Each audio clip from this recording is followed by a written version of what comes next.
a really important time for this conversation with Senator King. Our political system is awash in massive amounts of money from the richest donors, the biggest corporations, the most connected large unions, even foreign government money, driving division and disinformation into our elections, pushing the voices and the votes of Americans to the side. The problem was created by the Supreme Court's kooky new theory that big money is just free speech, no matter the cost to Americans who can't afford the price of admission to this multi-billion-dollar game. But we can fix it and get our voices, our representation, and our government back in shape and regain control of our futures, our communities, and our freedoms. It will take a constitutional amendment to get the job done, and that's what American Promise is all about, bringing Americans of every perspective together to save our country. And this constitutional amendment, an amendment to the United States Constitution, is not a pipe dream. It's happening. 3 out of 4 Americans support it and have taken action. 22 states, from Maine to Montana, Alaska to Virginia, have taken formal action to support this amendment and have pushed Congress to take it to a bipartisan vote.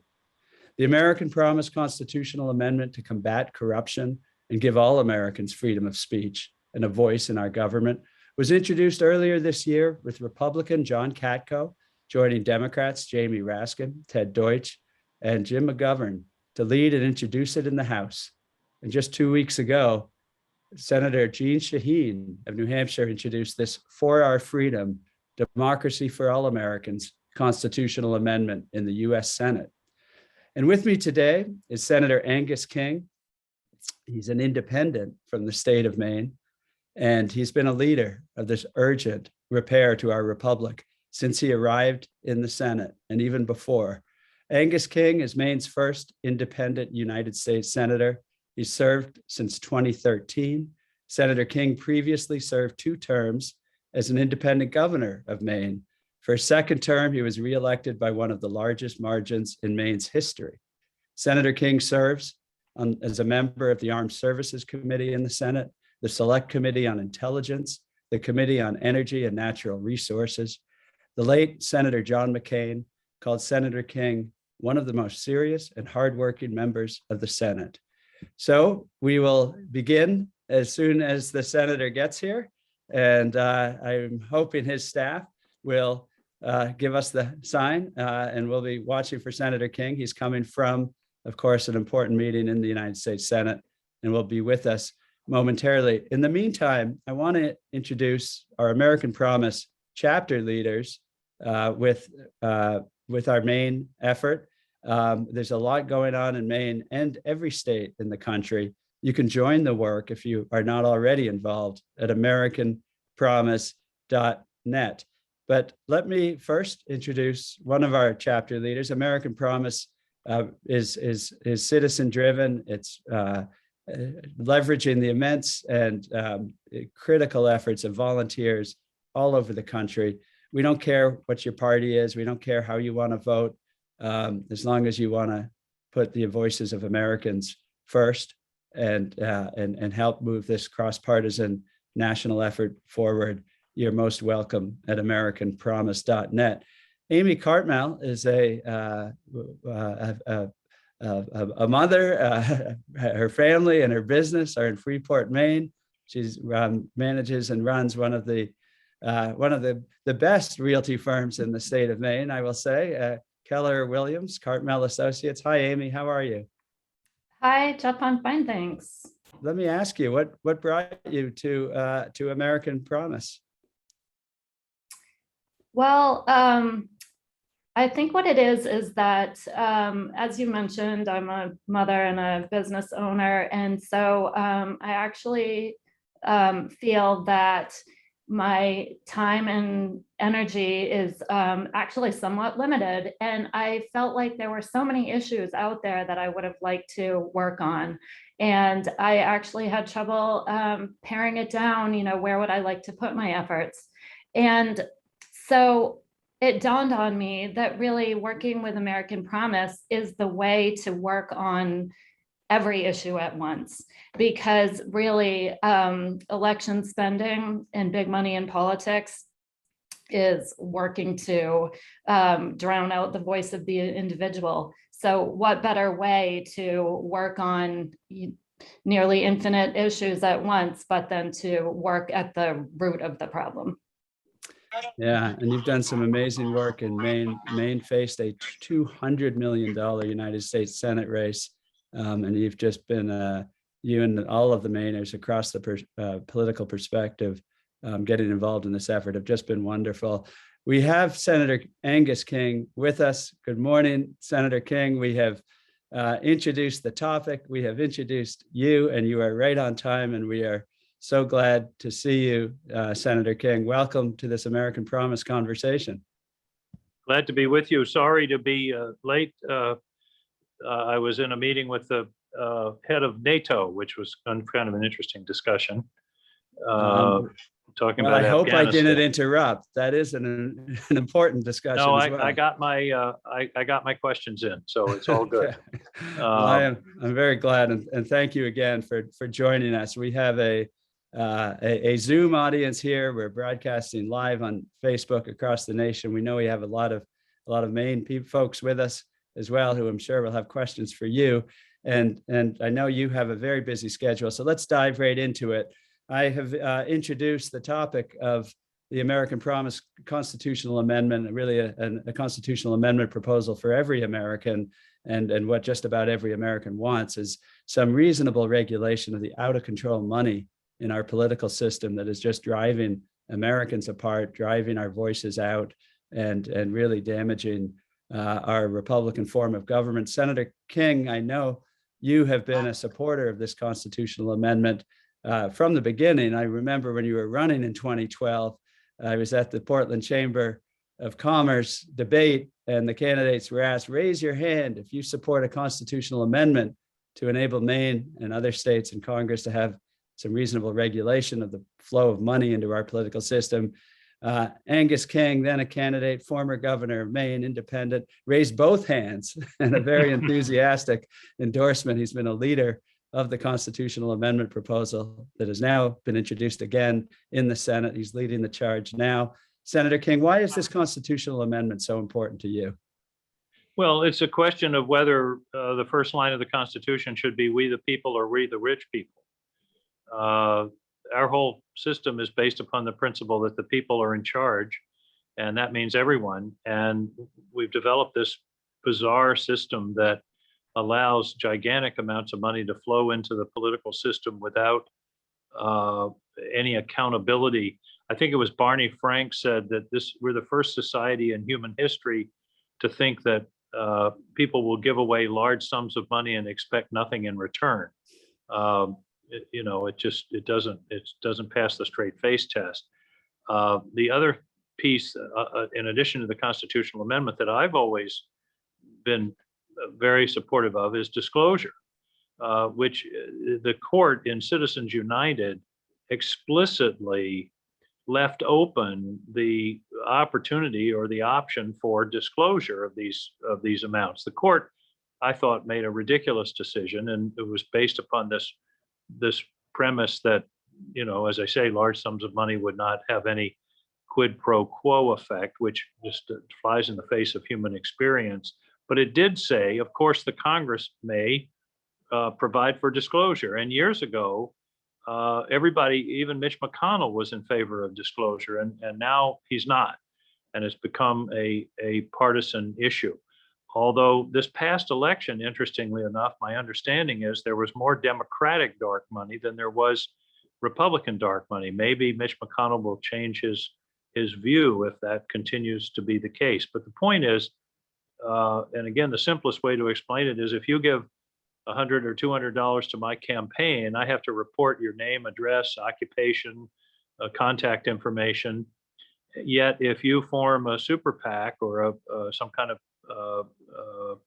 so-called educational association, a 501c4, you can essentially put $10 million into my campaign, and nobody knows who you are.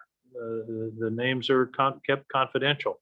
So I think it's a two-step process. One is the idea of disclosure, which can be achieved by legislation. And the second is the amendment that we're all supportive of to essentially repeal Citizens United. By the way, I have a really simple solution to all of this. It's totally unconstitutional, but it would solve the problem. I think only individuals who live in the state of the candidate should be able to contribute to their election. Well, Senator King, we've talked to a lot of folks around the country, and I got to say that is an idea that is taken very seriously by many people, and especially in states like Maine and Wyoming and Alaska, where there's a great deal of national money pouring in, and even, frankly, even international money, because there's a lot at stake. It's a fight for control of the U.S. Senate or the U.S. House. There's a lot of resources at stake that any interest around the world would have like to get their hands on, and there's sometimes relatively few voters. Maine saw $200 million pour in, much of it dark money, much of it undisclosed, almost all of it from out of state in the 2020 Senate race, and so it's unconstitutional because the Supreme Court has made a certain set of experimental rules about the First Amendment and free speech that actually don't line up with what the country really needs. So it's why the constitutional amendment you support is so important. And I think then states like Maine and others could actually experiment with how do we ensure the voices of the people who live there are empowered. But I want to ask you about, you mentioned Mitch McConnell, and I think we're all aware of the partisan dynamic in Washington. In Maine, we've seen virtually everybody across the spectrum supporting this, from conservative Second Amendment hunting fishing groups like Sportsmen's Alliance of Maine to Sierra Club and progressive groups, and forget about the groups, just Mainers. I've been out at the Lewiston Farmers Market with Amy Cartmell, who we're going to hear in a minute. And you did not have a person who did not spin on their heel to come back and sign on when they heard what this was about. It didn't matter what their party was. You are known as a bridger. You are known as a senator who brings the sides together. I understand that you were hosting barbecues and dinners with your colleagues to not talk politics, but to get to know each other. And we at American Promise are cross-partisan by our values, but also by strategic necessity. We need 67 votes in the Senate. We want to get those by 2024. So I want to ask you, how are those dinners going? And can we bring hors d'oeuvres or anything to help? Well, unfortunately, the dinners sort of were a casualty of COVID. And the last one I had was in March of 2020. But the idea, just to very briefly, is when I got here, I served in the Senate as a staff member in the 70s. And when I got here as a senator 40 years later, I noticed one of the biggest changes was that people didn't know each other because everybody goes home for the weekends. It used to be that senators lived in Washington. Their families were here. Their kids grew up here, went to school. They got to know each other. They hung out on weekends. They'd go home about once every 6 weeks or so.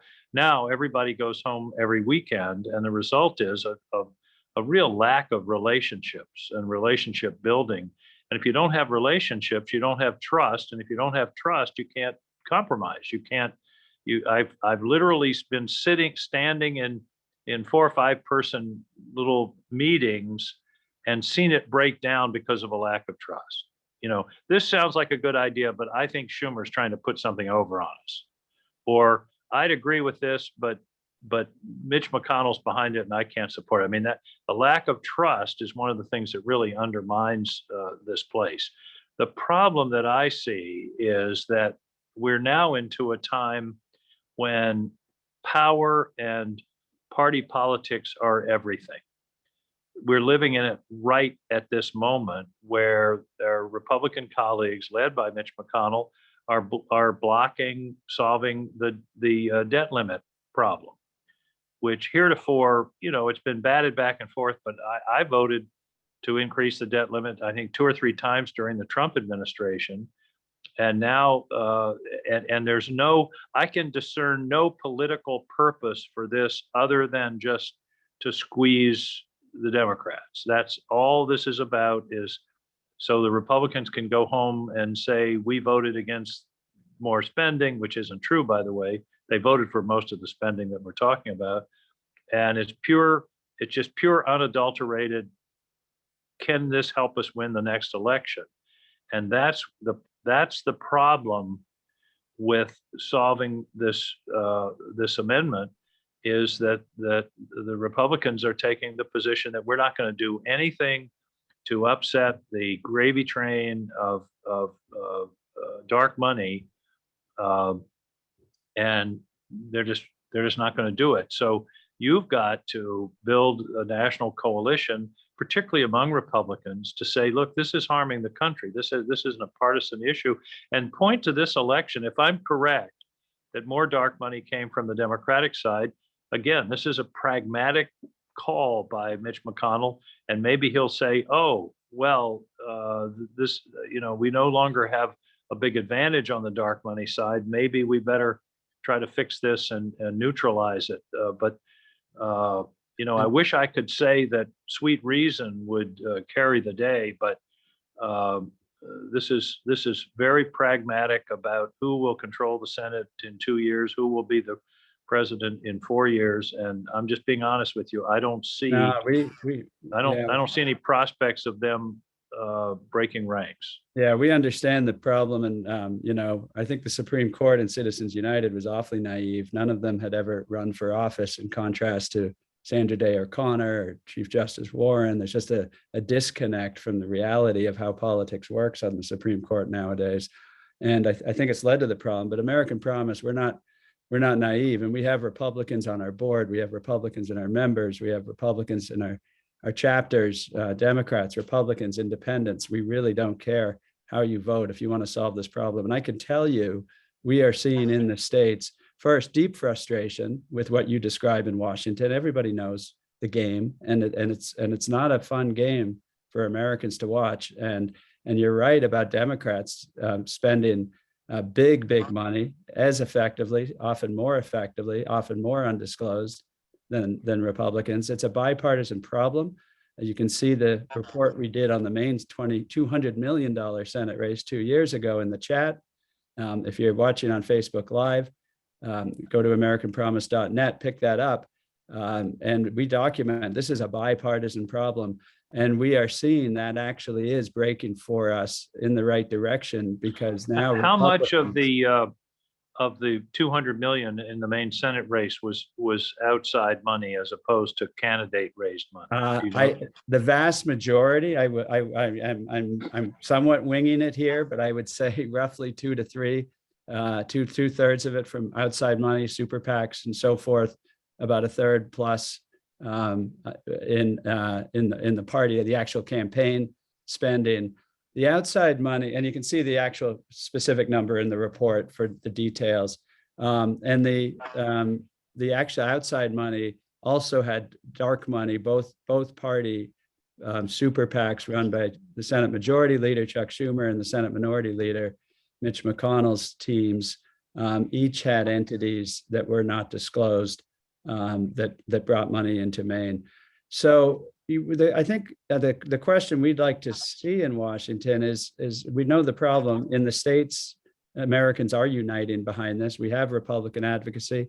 In fact, I'm looking in the chat. I know I'm going to put this question on his behalf to you, Senator King. I know David Trahan, Republican state senator, former Republican state senator of Maine, a logger in Waldoboro, Maine, runs the Sportsmen's Alliance of Maine, Second Amendment hunting, fishing group. Nobody ever accused David Trahan of being a liberal. Exactly. And he's on our American Promise Advisory Council. He's a leader in our Stand with Maine efforts.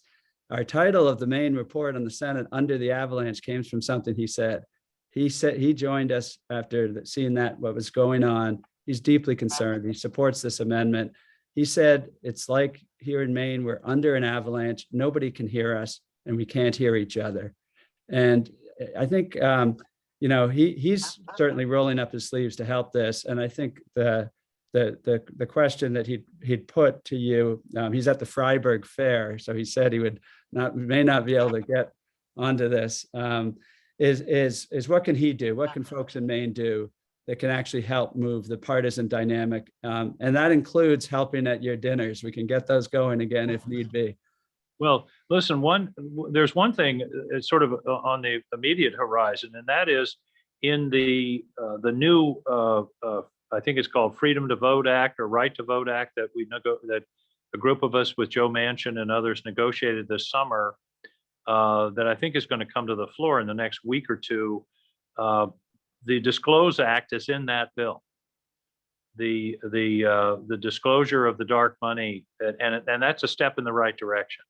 That may not solve it, but that's as I say, a step in the right direction. That's in the bill that will be on the floor in the next 2 weeks, and any help we can getting our Republican colleagues to support that bill, which is a reasonable, I believe, we negotiated it with Joe Manchin, so it's not a radical takeover of American elections, but to me, one of the most significant parts of it is the disclosure of these contributions. Yeah. So let's dive in. I know this, if you're, we do have some questions coming in the chat. I know we have some Maine journalists on the call. You're welcome to put your question in the Q&A down below, and I'll pass it to Senator King. And I want to bring in Amy Cartmell, who I introduced before, Freeport, Maine, who helps as a volunteer leader of our American Promise chapter in Maine. Hello, Amy. How are you doing? Do you have a question for Senator King? Yes. Hi, Senator King. So nice to talk to you today. We've been tabling this summer and collecting signatures from Mainers across the state. We've been in New Gloucester, Lewiston, Bangor, and we found that the vast majority of folks we talk to, from liberals to conservatives, are in favor of getting big money out of politics. They agree that rampant political spending is drowning out the voice of individual Mainers. And as Jeff mentioned, Stand With Maine is also endorsed by a wide spectrum of businesses and organizations in the state, including Sportsmen's Alliance of Maine, MOFGA, the Sierra Club. So when you get Sam and MOFGA on the same side, you're doing something there. I think so.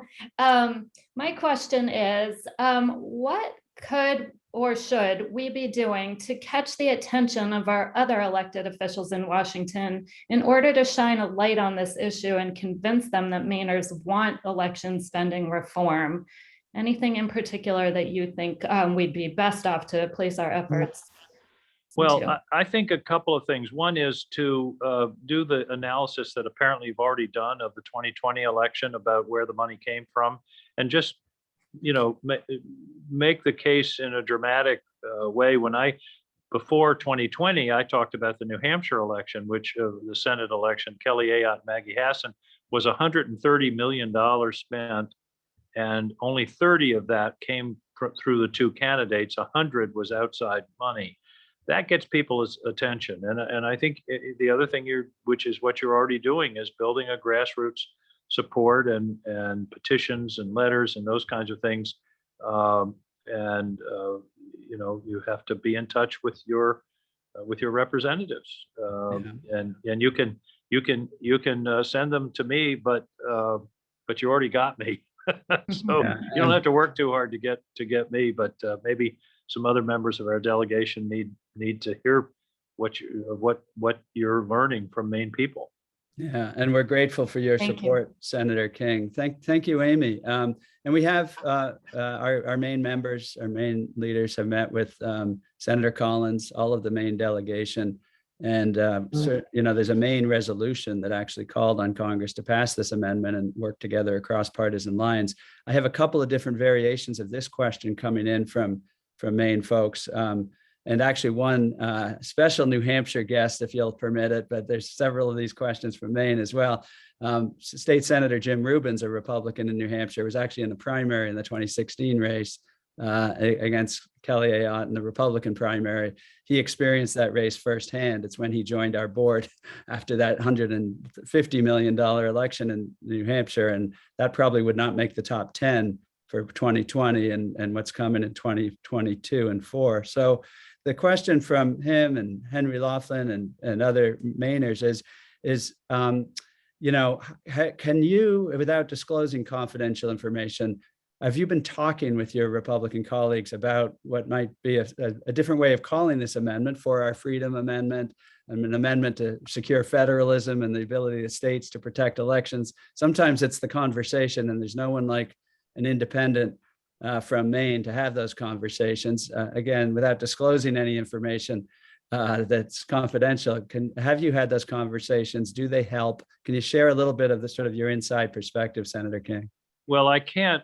I don't want to talk about specific people, of course, but I have to tell you, the people that I've talked to are just not. They don't want to talk about it. I think this is one of those cases where they know what the problem is, but the political imperatives, at least at this moment, are such that it's one of those things they don't want to deal with. They don't want to talk about. They don't want to focus. It's, they're talking more about Afghanistan or the debt ceiling or something like that. So I wish I could report that I'm having in-depth conversations, but it's just it's pretty much a stone wall. I think because it's the party line. I mean, remember we all grew up hearing about the party line. The party line now is no significant changes to campaign finance laws. Yeah. Ted Cruz says he would agree to disclosure in exchange for eliminating all limits on contributions. That gives you a flavor of sort of where he is. And I just don't, I tell you what, believe it or not, we do represent our constituents and reflect our constituents, and our constituents can have a significant influence, but we have to hear from them. Yeah. And so the pressure has to come from home. It's not going to come from me or my persuasiveness. They have to decide that this is something their constituents care about and are engaged in, and it's not just a few liberal Democrats or whoever that are worried about this issue. It's a broad swath, and I think having the broad Sam to Mafka is a good example of how you can make a difference. But Yeah. I can't. I wish I could say, yeah, I've had conversations and some of them are teetering. I don't see it right now. The party line is no, and forget it, and that's where we stand. Yeah, well, American Promise is working to change that, and we accept the challenge, and we accept the premise that we're going to need to crank up the volume.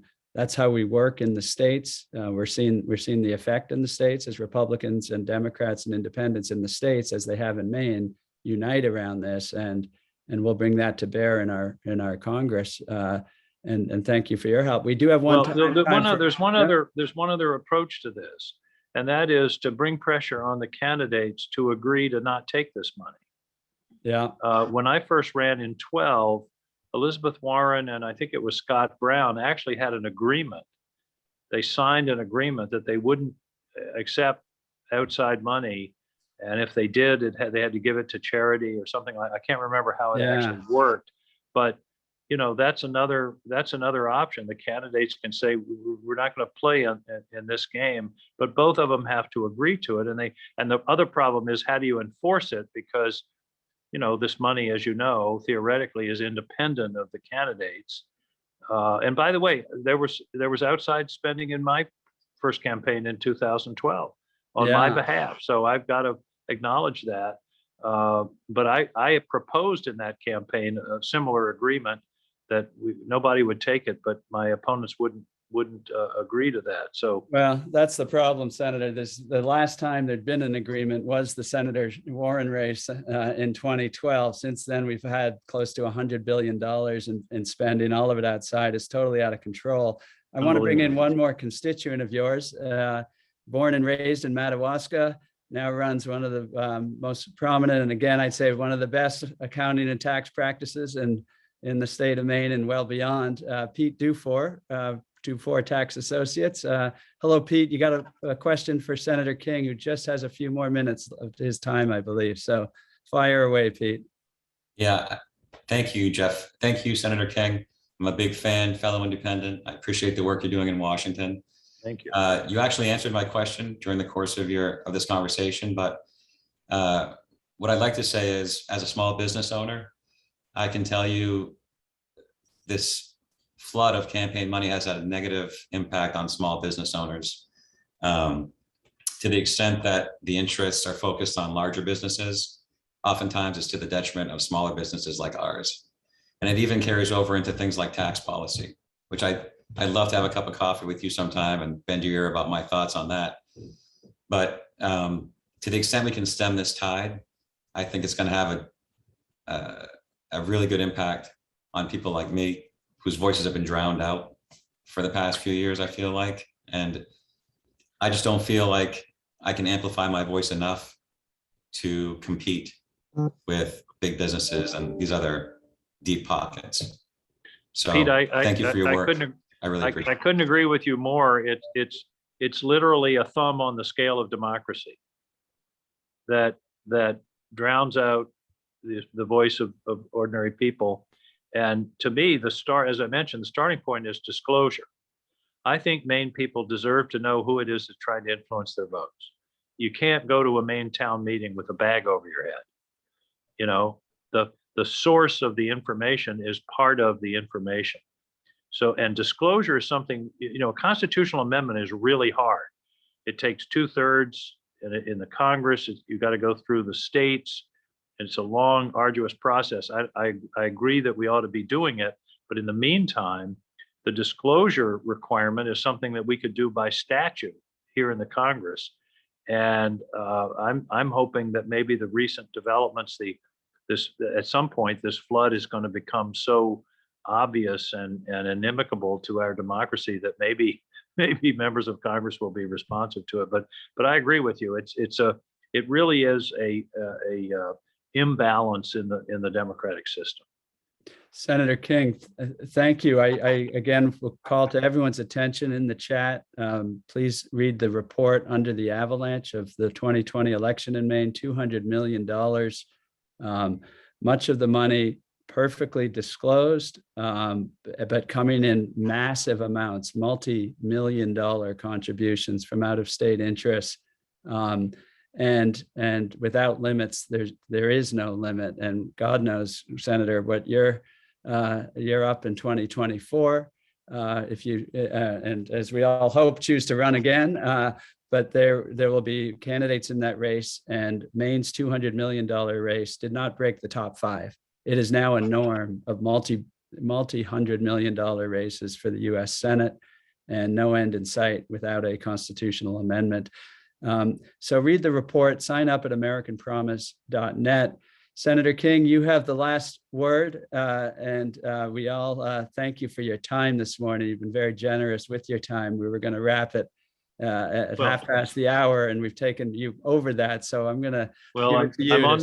I'm on my way to a committee hearing, so I gotta run. But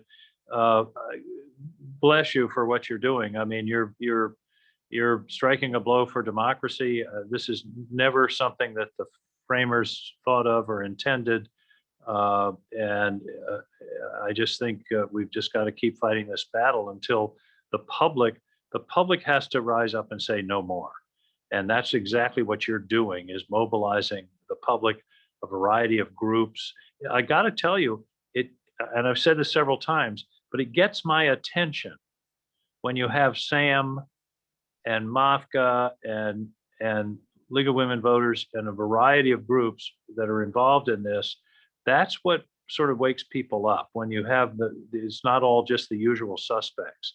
So I commend that the work you're doing, the breadth of your coalition, and the other piece is identify who the senators and members of Congress are who are blocking this, and focus your attention on them. Let them hear from you in a respectful way that this is something that their constituents want them to attend to. So I look forward to continuing to work with you. Please be sure, I'm sure my office has the report. I haven't seen it.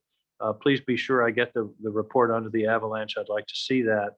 And I look forward to continuing to work. And let's hope we can make a breakthrough on this. Thank you, Senator King, independent senator from the state of Maine.